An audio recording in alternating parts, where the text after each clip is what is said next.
The night was thick, a black velvet that swallowed the world outside the bus windows. Rain pattered against the glass in jagged rhythms, making each streetlight streak into ghostly trails of amber and white. Inside the bus, the air smelled faintly of wet leather and cold metal.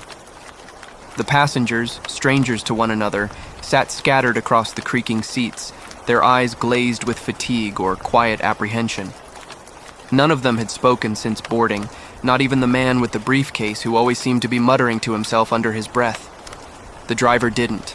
Not once. Not a word. His hands gripped the wheel with unnerving steadiness, knuckles white, eyes hidden behind the shadows of his cap. The hum of the engine and the swish of windshield wipers were the only sounds that kept time. And yet, despite the mundane noises, there was something profoundly wrong.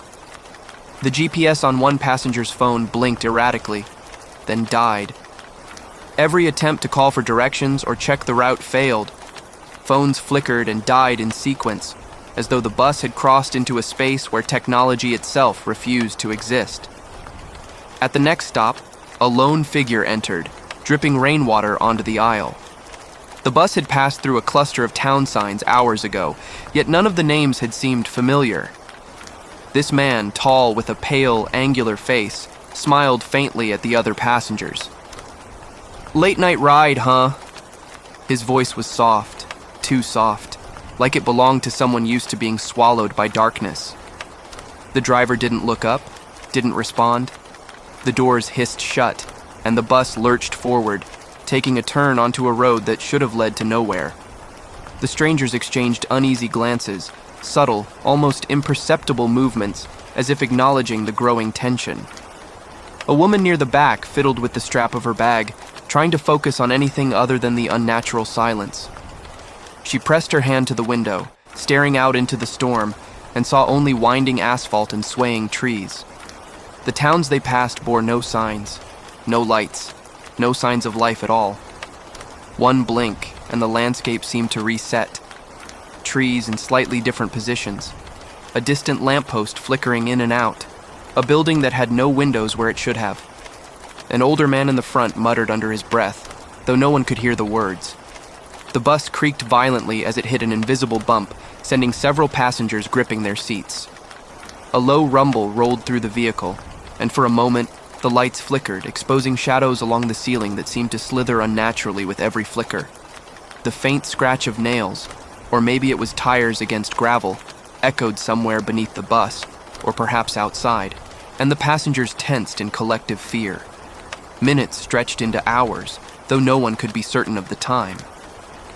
The rain never eased.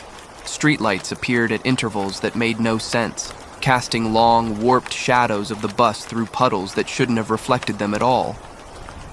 One of the younger passengers, a man with tousled hair and a hoodie, tapped nervously on the window. "Where are we going?" he asked, his voice cracking. Silence. The driver didn't acknowledge him. The bus continued as if on its own accord. Then, a stop appeared out of nowhere. A sign emerged from the fog. Route 6, last stop. It flickered, unstable, like a faulty neon light. No buildings, no gas stations, no town, just the sign standing alone in the darkness, as though waiting for them. The bus slowed, but only for a moment. The doors hissed, but they did not open. The passengers' unease deepened. They were trapped, carried forward by a vehicle whose destination made no sense, stopping only at places that seemed designed to unsettle, not to serve any living purpose. A low hum began to resonate from beneath the bus floor. At first it was faint, a vibration that tickled their bones like a deep growl buried under layers of metal and rubber.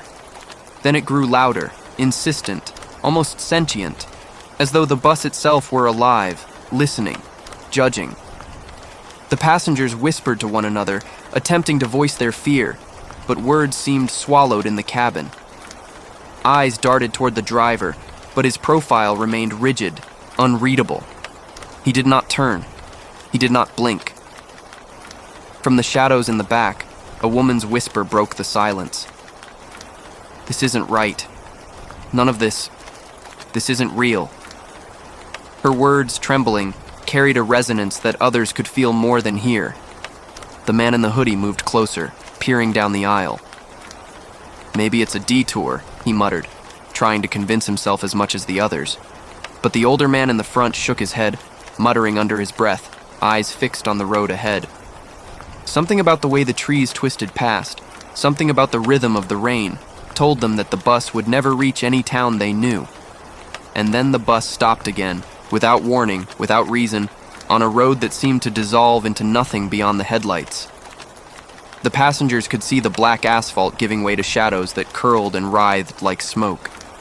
A faint silhouette appeared on the roadside, human at first glance but elongated, impossibly thin, tilting unnaturally as it waved them closer. None of them moved. The driver's hands tightened on the wheel. The silhouette stretched forward toward the bus, growing larger, darker, more distorted, yet never losing its humanoid shape entirely. A collective shiver ran through the passengers. The youngest girl, sitting near the back, whispered a single word that hung in the air. "It's waiting." The bus lights flickered violently, the engine shuddered, and the mirrors along the ceiling reflected not the passengers, but shifting shadows, faces half-formed, eyes glinting in the darkness, mouths opening in silent screams. Panic erupted. Some tried the doors. They wouldn't budge. Others clawed at the windows, trying to see beyond the storm. But outside, there was nothing but infinite black and the silhouette that continued to beckon. Michael, one of the passengers, pressed his forehead against the cold glass, trembling. His reflection stared back at him, but the reflection smiled before he did. Something about it was wrong. The bus lurched forward, the shadows rippling in the mirrors as though alive, and the low hum beneath the floor grew into a vibration that rattled teeth and bones alike. Then, without warning, the headlights illuminated a small, familiar figure standing in the road ahead. It was a child, barefoot, holding a lantern that cast a warm golden glow in the surrounding darkness. The child smiled, wide and impossibly perfect, and beckoned toward the bus. The passengers froze. The driver didn't slow. The child's smile widened unnaturally, and as the bus drew closer, the road beneath it began to twist, fold, and disappear entirely. Michael screamed. The other passengers screamed. The bus jolted violently, tilting forward as though falling into the abyss itself. And then, the bus doors opened on their own. The doors slid open with a hiss, revealing nothing but darkness and the faint, wavering glow of the child's lantern on the empty road. The passengers froze, unsure whether the outside was real or just another trick of the storm. A heavy, unnatural silence pressed against them, and even the rain seemed to hesitate, pausing mid-fall as though the world itself held its breath. No one moved. The driver's hands remained tight on the wheel, knuckles white in the dim cabin light. His face, obscured by shadow, betrayed nothing. Michael wanted to speak, to demand answers, but his voice stuck in his throat. Every instinct screamed at him to run, to flee into the darkness beyond the doors. But the darkness stretched farther than the eyes could see, infinite and cold, and he knew instinctively that the bus was not yet done with them. From the back, the woman who had first whispered about the unreality of the journey stepped forward, her bare feet making no sound on the damp floor. "We have to get out," she said, voice trembling but determined. "We can't stay here. This bus, it isn't taking us to a town. It's taking us somewhere else, somewhere we don't want to go." The older man in the front shook his head. "You don't understand. Once you leave, you're gone. The stops aren't places. They're traps. Everyone who boards Route 6, they never leave." His voice cracked, eyes darting toward the mirrors along the ceiling. In their reflections, the passengers could see distorted versions of themselves, eyes hollow, faces elongated, mouths opening in silent screams. The mirrors pulsed in rhythm with the low vibration beneath the bus floor, like the heartbeat of some hidden, malevolent entity. Michael's gaze returned to the child outside. The lantern's glow flickered, revealing not the innocence of youth, but a twisted perfection, as though the child had been carved from the darkness itself. The figure raised a hand and beckoned again. Slowly, almost impossibly, the shadows along the roadside began to stretch and ripple, forming vague shapes. Houses, trees, streetlights, but each one was subtly wrong. The angles were off, the textures unnatural, as if the world had been stitched together from fragments of memories that didn't belong to anyone. Another passenger, a young man with a hood pulled tight over his face, finally spoke. We have to get off the bus. We have to follow it." He pointed toward the child, voice shaking. "If we stay here, nothing will happen. And if we leave, maybe there's a way out." The older man's eyes widened in horror. "No, you don't understand. The bus chooses. The stops choose. Every exit, every opening leads you further in, not out."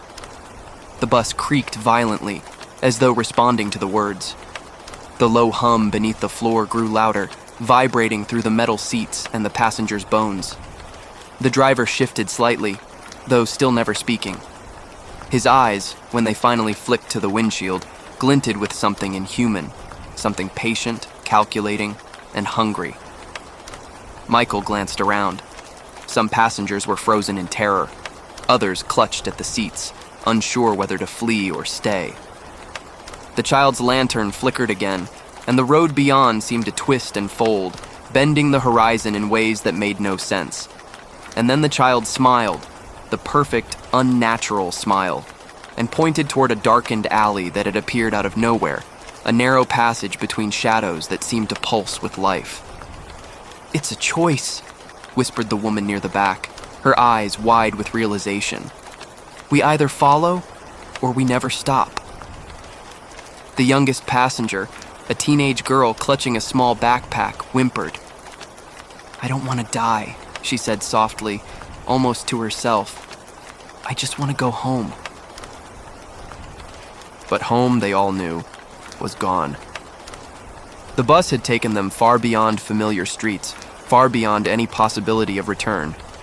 The stops along Route 6 weren't towns. They were thresholds, corridors into something older, darker, and impossibly patient. Every turn, every jolt, every flicker of light had been a step deeper into its labyrinth. A sudden movement from the aisle drew their attention. The child had appeared inside the bus, standing at the midpoint, lantern in hand. Its form shimmered, not quite solid, not quite spectral. The passengers recoiled in terror, but the driver did not flinch. The bus lurched forward as though acknowledging the child's presence, carrying them further down the twisting, impossible road. Michael tried to speak. What do you want from us?" His voice shook. The child tilted its head, lantern casting eerie shadows across its face, and whispered, though the sound was somehow inside his head rather than in the air. "We are waiting. The road does not end until you belong. The last stop is where you were always meant to arrive." The mirrors along the ceiling began to ripple violently. Every reflection now showed not their current selves, but versions twisted, hollow, screaming silently, as though each passenger were simultaneously living and already lost. The hum from the floor grew into a deafening vibration that shook their teeth and rattled the bus's metal frame. Panic surged. Some screamed, some prayed, others tried to climb toward the doors, but the bus had grown longer, stretching into infinity, the exits sliding further from reach with every second. And then, without warning, the child pointed directly at Michael. The lantern's light flared bright, blinding, and the air seemed to pulse with the child's voice, a chorus of whispers speaking only his name. "Michael, you belong..." "The last stop." Michael's chest tightened. He felt a cold, clammy hand grip his shoulder, though no one was near him. When he spun, there was nothing, yet the pressure remained. The bus tilted, swaying violently as though the road itself had dissolved beneath them. Outside, the landscape had become unrecognizable, stretching endlessly into a fog that was alive, curling around them, threatening to swallow the vehicle whole. And then the lights inside the bus flickered and went out entirely. darkness consumed everything. The hum beneath the floor stopped, but in its place came the sound of whispers, hundreds of voices, overlapping, all speaking in his name. Michael tried to scream, but before he could, the bus lurched violently forward. The doors slammed shut on their own, and the child's laughter echoed through the darkened cabin. Next stop is the last stop. The bus rocked violently in the suffocating darkness, shadows slithering along the seats like living things. Michael pressed his hands to his ears, trying to block out the chorus of whispers that had grown into a deafening cacophony. Each voice seemed to pull at him, tugging him toward the aisle where the child's lantern hung suspended in midair, glowing faintly like a beacon of inevitable doom. The passengers clutched at one another, trembling, praying silently, or at least pretending to. But prayer had no power here. Route 6 had stripped the world of rules, of safety, of certainty. Then, as suddenly as the darkness fell, the bus jerked to a halt. The lights flickered back on, weak and uneven, revealing a scene that made every passenger's blood run cold. Outside the windows, there was a town, or at least what seemed like one. Its streets were empty, buildings crooked, their windows dark but strangely reflective, as if staring back at the passengers. Street signs bore names that none recognized. Hollow End, Lantern Way, Silent Crossing. The air smelled faintly of rot and smoke, and a fog clung to the ground, writhing unnaturally, moving as though it had a mind of its own. The driver finally spoke, though his voice was more a vibration than sound, low and metallic. "Stop!" The single word echoed unnaturally through the bus, resonating in their chests as if the vehicle itself had spoken. No one dared to ask questions. Instead, they stared silently at the doors, waiting for them to open. But the bus remained still, doors locked in place. A sudden click came from the back of the bus. The youngest girl pointed, trembling. There, standing just beyond the final row of seats, was another figure. Tall, robed in darkness, face obscured. It was not the child, but something older, something patient. It extended a hand, pointing toward the exit, beckoning as though inviting them into the town outside. Its movements were too smooth, deliberate, unnatural. Michael swallowed hard, the lump in his throat growing as he realized the truth. This town was not real. Every building, every streetlight, every crooked corner was crafted to lure them off the bus, to trap them in some permanent nightmare. He glanced at the other passengers. Some were frozen in place, eyes wide with terror. Others were murmuring quietly, trying to convince themselves they had a choice. But deep down, everyone knew the same thing. Once they stepped off, there was no return. The woman near the back whispered, "We have to stick together. If anyone goes alone, it won't end well." But as she spoke, the robed figure outside raised its hand higher. Its presence seemed to warp the fog itself, curling it toward the bus in slow, deliberate swirls as though reaching in to claim them. The doors hissed open suddenly. A cold wind rushed in, carrying with it the scent of decayed leaves and ash. The passengers froze, unwilling to move. The street outside beckoned, silent yet sinister, lit only by the dim glow of the lanterns that appeared along the cobblestone road, each one floating unnaturally, detached from any pole or fixture. The man with the hoodie moved first, stepping cautiously toward the door. Michael wanted to grab him, to warn him, but before he could, the man vanished. Not fallen, not dragged, but gone, erased. The others gasped, eyes darting wildly. Panic erupted. They realized, with bone-deep horror, that the bus did not allow descent. Route 6 had rules, invisible and absolute, and breaking them meant disappearing into the fog forever. One by one, the remaining passengers were forced toward the exit, each step heavier than the last, as though some invisible weight pulled at their limbs. The bus engine hummed softly, almost comforting, almost coaxing, as if mocking their fear. The driver did not intervene. He never had to. The town outside had become an extension of the bus itself, a trap with many doors but no escape. Michael's eyes flicked to the lantern-wielding child, now standing at the edge of the street. Its glow illuminated a path, winding between the buildings. The fog parted just enough to reveal shapes in the distance. Other people, silhouettes caught in impossible positions, frozen in silent screams. They weren't moving, yet they weren't corpses either. Michael realized with a shiver that these were the previous passengers of Route 6, trapped somewhere between the world of the living and the fate the bus had promised them. Fear and adrenaline surged through him. "We need to move together!" he shouted, voice cracking. The woman and a few others nodded, gripping one another's hands as they stepped off the bus.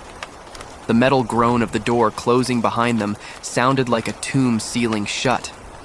The fog embraced them immediately. Each step forward twisted reality slightly.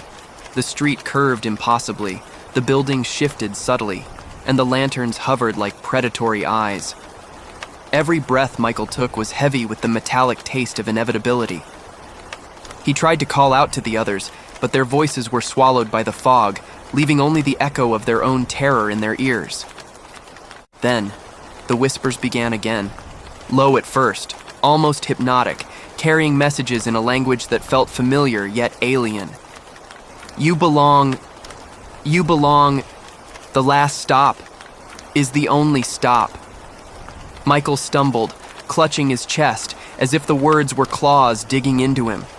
The fog thickened, obscuring the path ahead, and the lantern's light bent strangely, illuminating shapes that shouldn't exist. Doorways without walls, staircases leading to ceilings, shadows moving independently of any source.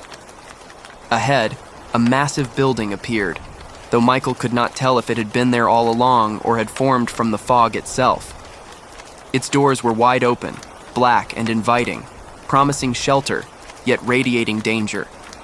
The child's lantern floated ahead, stationary at the threshold, and the robed figure waited just beyond. The whispers crescendoed into a deafening roar, filling Michael's mind. "This is the last stop. Your fate awaits." Michael glanced at the other passengers.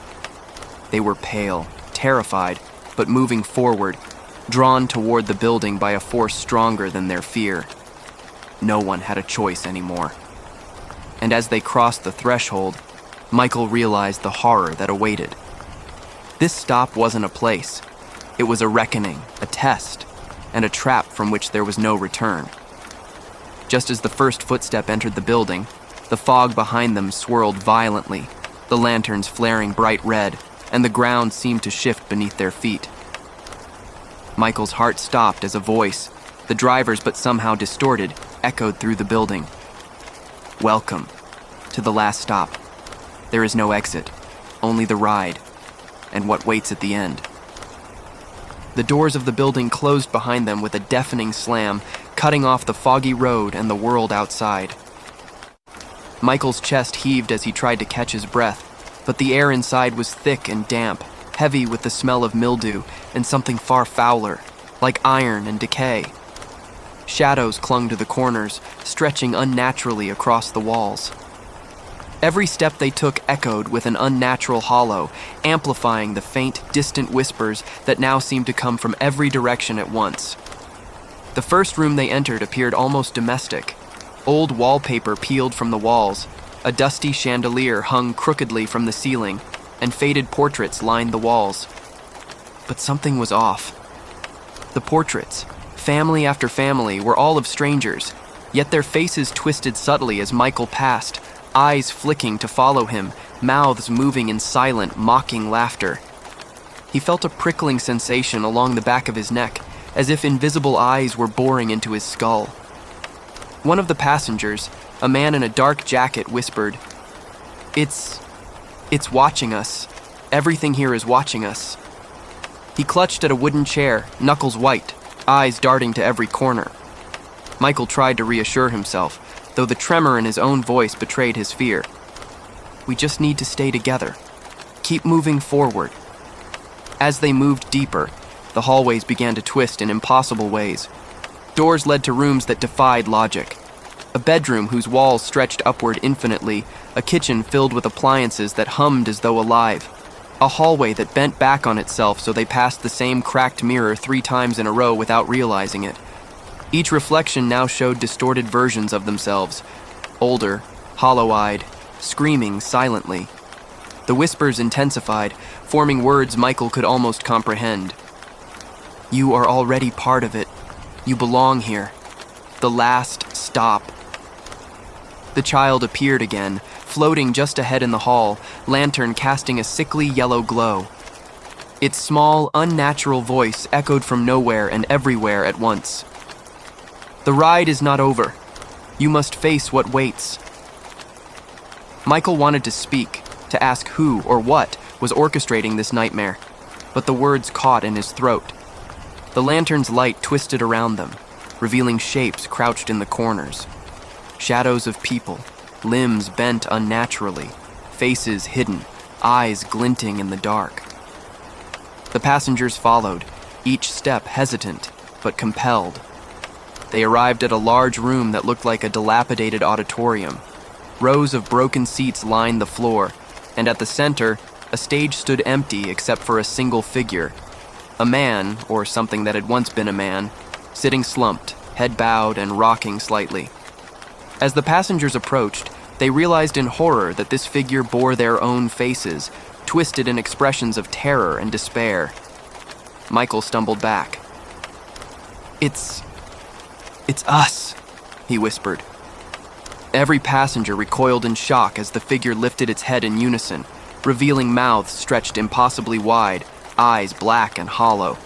Their reflections, their doppelgangers, screamed in silence, echoing the fear in the hearts of the living. The whispers became a deafening roar, and the air itself seemed to vibrate with the sound of thousands of lost voices. The woman who had been guiding them trembled violently.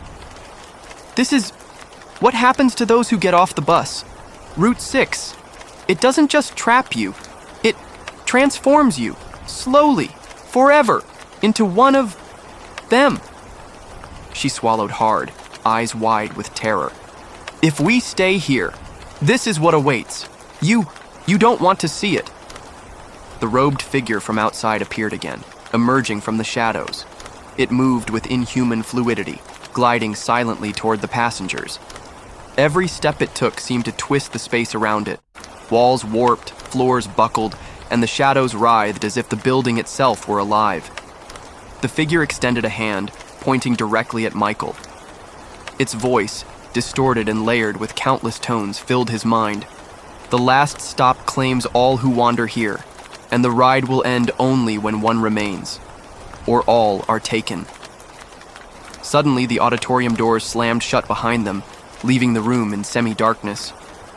Lantern light flickered from nowhere, illuminating the shadows on the walls that began to creep closer, elongating into grotesque forms. The air grew colder, almost viscous, and Michael felt a pressure on his chest, as though invisible hands were constricting him. Panic rose like bile in his throat, and he realized that leaving this room, surviving this stop, would require confronting whatever lived in these twisted halls. A sound came from the corners, faint at first, then louder, a scratching, like fingernails on wood, circling them. Shadows began detaching from the walls, forming vague humanoid shapes that shivered and slithered closer. One of the passengers screamed, clutching at Michael. Others bolted toward the nearest exit, only to find doors that led back to the same auditorium, looping endlessly. The realization hit like ice. There was no straightforward exit. Every path circled back, and the shadows waited patiently, hungering for the living. Michael's eyes flicked to the stage again.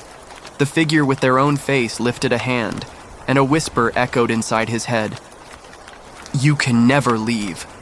We belong to the ride, and the ride never ends." Then, the robed figure stepped forward, its form stretching impossibly, reaching from the floor to the ceiling. The shadows recoiled, hissing, and the lantern light flickered violently, casting grotesque dancing reflections across the walls. The passengers were frozen in place, hearts hammering, as the temperature dropped sharply, their breath forming clouds in the air. A sudden piercing screech rang out from behind them. Michael turned to see the walls themselves cracking, splitting like paper, revealing black voids filled with hundreds of glowing eyes, staring directly at the passengers. Whispers escalated into urgent chants. Next, next, last stop. And then the child's lantern floated to the center of the room. The glow intensified until it was blinding. Michael squinted, heart racing, and saw the shadows moving in rhythm toward the light, coalescing into forms he could not comprehend, shapes both human and impossibly alien. The passengers pressed together, backing away, but the light seemed to pull them forward, inexorably, like a tide dragging them toward some unseen shore. Michael could feel it in his chest, the tug, the pull of inevitability.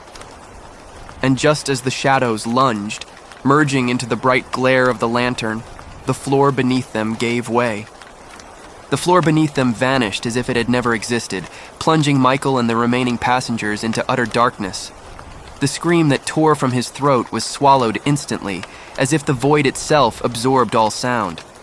They fell, not through air, but through a weightless, viscous blackness that seemed alive, pressing against their limbs, tugging them downward, twisting their bodies in impossible ways. Every heartbeat echoed in their ears like a drum of doom. Every breath tasted of iron and despair. Then, abruptly, they landed, softly, impossibly softly, on a surface that wasn't a floor. It was living, pulsing, breathing beneath them, shifting beneath their weight. Shadows squirmed across the ground, writhing like serpents. Michael looked around, and what he saw made his stomach twist violently. The walls of this abyss were lined with thousands of glowing eyes, blinking in unison, following their every move. Some eyes were human, some animal, some grotesque amalgamations of forms that should never exist. They seemed to judge, to wait, to feed on fear itself. The passengers scrambled to their feet, linking hands where they could, trying to find solid ground, trying to find anything that resembled safety. But the abyss was infinite.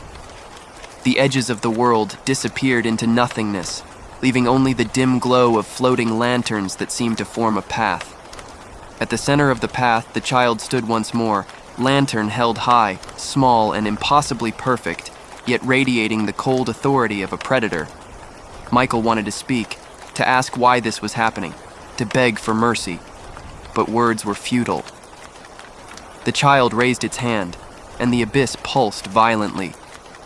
Shadows erupted from the floor, rising like living smoke, forming shapes that were familiar yet horrifying.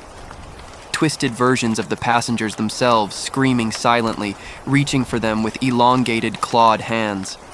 Michael recognized himself in one of the forms, face contorted in eternal terror, mouth opening to scream, but producing only darkness. The woman near the back grabbed his arm, whispering urgently, "We need to move forward. Whatever is waiting at the end of this path, it's the only chance." Every step toward the lantern was a struggle against the pull of the abyss, which seemed to tug at their very souls, threatening to drag them into a permanent nightmare. The whispers were back, hundreds of voices chanting, overlapping, insistent. Belong, belong, last stop. The passengers reached what appeared to be a massive archway at the center of the abyss, though archway was a generous term. It was a black frame, impossibly tall, wreathed in shadows, pulsing as though alive. The child floated before it, lantern casting a sickly light across its small, pale face. Michael felt the pull of the archway, like a magnet on his chest, drawing him forward, compelling him to step into whatever lay beyond. A sudden screech echoed from the shadows. The robed figure appeared once more, larger, more monstrous than ever, moving in fluid, impossible ways. Its voice penetrated their minds. "The ride is over for none who do not choose. Step forward or remain lost forever." One by one, the passengers faltered. Some turned, drawn back by the abyss's pull, and were swallowed instantly, their screams absorbed into the darkness. Michael gritted his teeth, dragging the woman with him. "We have to keep going. There's nothing behind us," he shouted, though the sound felt hollow. The lantern floated steadily ahead, unwavering, a beacon in the chaos. As they approached the archway, the air grew thick, almost liquid, and whispers became coherent sentences, spoken directly into their minds. You belong to the ride. You cannot escape. You have always been on Route 6, and you always will be. Michael's stomach churned. A horrifying realization struck him. This wasn't just a bus. Route 6 was a prison, a dimension outside time and space, and everyone who boarded it had been here before, in cycles they couldn't remember. The child's lantern flared, blindingly bright, illuminating the abyss in all its horrifying detail. The floating eyes were hundreds, thousands now, blinking in unison. Shadows writhed violently, reaching for them with impossible speed. And then, the child whispered, a sound inside Michael's skull. Step through, or join them. There is no middle ground. The passengers hesitated. The weight of inevitability pressed against them like a tide, the pull of the abyss tugging at their hearts, at their very souls. Michael glanced at the others. Fear, despair, and the faintest flicker of resolve shone in their eyes. One by one, they took steps forward, guided by the lantern's glow, toward the archway that promised some grim resolution. As Michael's hand touched the black frame, the shadows erupted in a writhing mass, forming a tunnel of living darkness around them. The whispers intensified into screams, voices of those who had failed the ride, voices of those trapped for eternity. Michael stumbled, nearly falling into the abyss, and felt a clawed hand brush his shoulder, but when he turned, nothing was there. The child's lantern swung steadily, illuminating the passage ahead. The whispers became insistent. The last stop, it is your fate. The last stop, it is where all journeys end. Michael took a deep breath, forcing himself forward. Each step felt heavier than the last, each heartbeat echoing in his chest like a drum of doom. Then, the archway began to close behind them, shadows curling inward, swallowing the abyss they had traversed. The whispers became a roar, chanting in unison, "Belong, belong, belong." The passengers pressed forward desperately, guided only by the lantern's light, feeling the pressure of the abyss behind them, the pull of inevitability growing stronger. And just as they stepped fully into the tunnel beyond the archway, Michael glimpsed a horrifying truth. The end of the passage was not a place, it was a mirror. A mirror reflecting every passenger, twisted and hollow, screaming silently. Behind the reflection, countless other versions of themselves were trapped, reaching, clawing, forever caught in the cycles of Route 6. Michael's heart froze. The whispers crescendoed, the lantern flared, and a final chilling thought tore through his mind. This is not the end. It has only begun. Michael's hands shook as he stared into the mirror at the end of the tunnel. His reflection was wrong, not merely distorted, but alive in a way it shouldn't be. Its eyes were hollow, black pits that reflected every fear he had ever held, every nightmare he had buried deep inside. And it wasn't alone. Behind him, countless other versions of the passengers stared back, trapped in silent screams, hands pressed against the invisible surface of the mirror as though begging to escape. The whispers had become a roar now, an unrelenting chant that pierced Michael's skull. Belong. The last stop. The ride never ends. Belong. Belong. He realized then the horrific truth. Route 6 wasn't a bus route.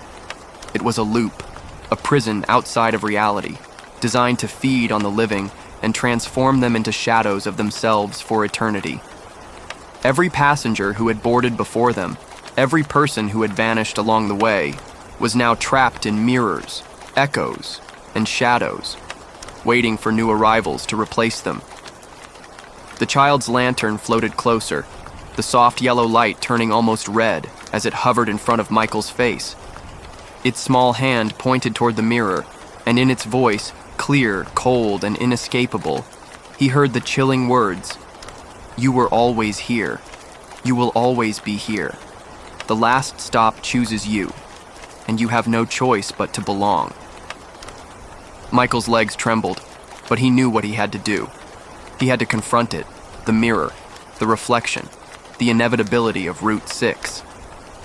Each step forward felt like sinking into icy water, the darkness pressing in from all sides. Behind him, shadows of those who had faltered along the way twisted and writhed, silent but full of hunger, clawing at the edges of his mind. As he reached the mirror, the reflection shifted violently. His own face stared back, screaming silently, eyes wide in eternal terror. Then the other passengers, those who had survived the fall into the abyss, joined him, standing shoulder to shoulder, facing their mirrored selves. Each reflection moved independently, mimicking, mocking, and threatening to swallow the original's whole. Michael realized with sickening clarity, the mirror didn't just reflect, they replaced. Every time someone looked away, a version of them would take their place, forever trapped inside, feeding the cycle of Route 6. The robed figure emerged from the shadows behind them, voice echoing in a dozen overlapping tones. The ride ends only when the last step is taken, and the last stop is claimed. There is no mercy.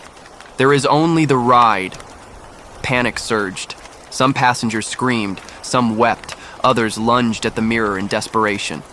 But the mirror's surface rippled like liquid, swallowing hands, fingers, faces, bending and stretching them into unrecognizable shapes. The whispers became voices, hundreds, thousands, screaming all at once, voices of the lost, the trapped, the ones who had boarded Route 6 and never returned. Michael pressed his hand against the glass. The reflection mirrored him perfectly at first, then grinned, stretching its mouth impossibly wide. The grin wasn't his, it was Route 6's. A realization hit him like a knife to the chest. The bus, the stops, the abyss, the child, the robed figure, they were all the same entity, a malevolent intelligence that existed to trap, torment, and transform those who dared to board. One of the passengers, a young woman, shouted, "We can fight it! We can break it!" But as she touched the mirror, her reflection reached out first, grasping her wrist with cold, impossible strength. A scream tore from her throat as she was pulled into the mirror, vanishing into the surface, her hands leaving faint ripples that spread across the glass like ink in water. The others stared, frozen, as the whispers grew louder, almost celebrating the loss. Michael's mind raced. He understood then the final, horrifying truth. There was no escape. Route 6 didn't transport you to a destination. It transported you to yourself, to a version of reality where you were never allowed to leave. The stops, the child, the robed figure, they were guides, shepherds, and jailers. Every passenger who entered became part of the system, feeding it, sustaining it, until eventually, they too would join the mirrors, the shadows, the whispers. The child's lantern hovered directly in front of Michael. Its small face seemed almost compassionate, yet impossibly alien. "Step through," it whispered, "or be claimed by the ride forever." Michael felt his feet move on their own. The abyss, the whispers, the shadows, all pushed him forward. One last glance at the remaining passengers revealed wide eyes, terror etched in every line of their faces. Together, they stepped toward the mirror. The glass surface undulated, swallowing the air around it, and then they fell. Not through a floor, not through air, but through a void where time and space had no meaning. Michael's body felt weightless, yet the pull of the mirror's surface was absolute, dragging him into an endless tunnel of reflections. He could see the other passengers, distorted, twisted, screaming silently as they vanished into the mirror's infinite depth. Each face he passed reminded him of the ones he had glimpsed in the abyss, lost, trapped, belonging entirely to Route 6. Then he was through. The world snapped into silence. Michael opened his eyes to see a new bus interior. The familiar seats, the dim glow, the hum of the engine. Everything was normal, but the passengers were not. The ones around him were strangers, eyes wide, faces pale. And then he noticed his own hands were trembling, fingers unnaturally long, joints stiff. He glanced toward the rearview mirror. The driver's face, hidden in shadow, tilted toward him. And in that fleeting glimpse, Michael saw it. The faintest smirk, the glint of something ancient, something endless. The child appeared in the aisle, lantern in hand, small, perfect, terrifying. Its voice echoed in his mind one last time. "Welcome back to the ride. The last stop has already chosen you. There is no exit, only the journey, forever." Michael screamed. The passengers around him did not hear. The bus lurched forward into the night, the road stretching infinitely ahead. Every stop, every passenger, every shadow, part of the same unbroken cycle. Route 6 had claimed them all. And somewhere, in the distance, another bus pulled silently into the station, waiting for new passengers to board. The ride would never end.